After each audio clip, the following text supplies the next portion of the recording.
In the late 1800s and early 1900s, there was a migration of settlers from Utah to the Snake River Valley in southeastern Idaho.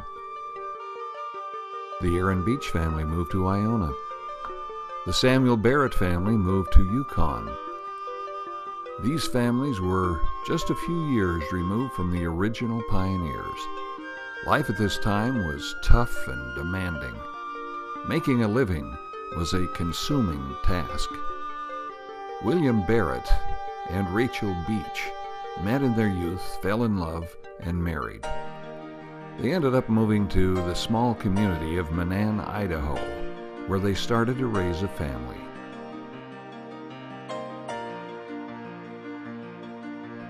In 1904, E.T. Fillmore and Mabel Garrick moved from Utah to Clark, Idaho, and started to raise their young family. On August 28, 1914, the Fillmores had a baby boy and named him Kenneth. On January 18, 1915, the Barrett family had a baby girl and named her Gwen. Gwen had 9 older brothers, 1 younger brother, and 4 younger sisters. Kenneth had 4 older brothers and a younger sister. Life was primitive. The toilet was outside. The water was drawn from a well outside and carried in. Heat came from burning wood and piling on blankets. Horse and buggy was the primary means of travel. Both families were close-knit and rock solid. Both Kenneth and Gwen were raised in loving homes. They both learned at a young age to work hard and contribute. They both had a keen sense of family. Kenneth and Gwen went on their first date on the longest day of the year, June 21, 1933. They started to date and fell in love. They borrowed the Barrett family car and went to Salt Lake City. They were married on September 8, 1936, for time and eternity in the Salt Lake Temple. They had learned many things in their homes. They learned to worship and pray. They learned hard work. They gained a deep appreciation of the family. They took marriage and parenting very seriously. Love, service, and parental dedication was part of their very being. Both of Gwen's parents died during the early years of their marriage. Gwen and Kenneth had been married for less than 3 years when they moved into the Barrett family home to be with their younger brothers and sisters. They took responsibility for Dee, who was Gwen's niece, because her mother had died giving birth to her.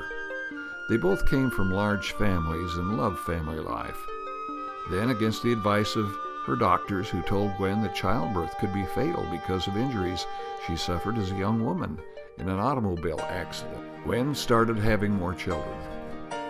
They had Bill, Kenny, Carl, Karen, Vicky, Kathy, Rachel, and then adopted Renee at age 55.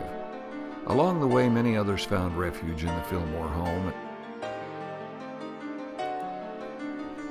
We all grew up in the Kenneth and Gwen Fillmore home as part of their family. They had deep love and concern for you and you and us.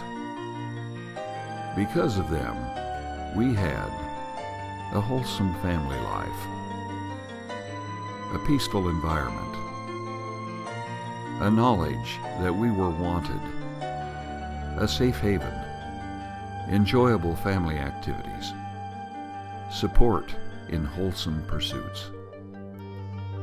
Some of the things we learned from them: the gospel of Christ, the importance of good character and integrity, honesty, how to pray, the great importance of family. Always forgive others and never seek retaliation. They taught us by example that charity is of great importance. We witnessed them giving to others significantly, time after time after time. They felt they were blessed and they should share their good fortune. They were willing to sacrifice for others whose needs were greater than theirs. They taught us by example that parents should be willing to subordinate their needs for the betterment of their children. They went without so that we could go to college, go on missions, go on educational trips, and take music lessons, and do other wholesome things. They also taught by example that our home should be open to those in need of a place to stay. We had many reasons to smile and laugh around the dinner table while taking family trips and while just visiting with each other. Who had it any better than we did? Nobody.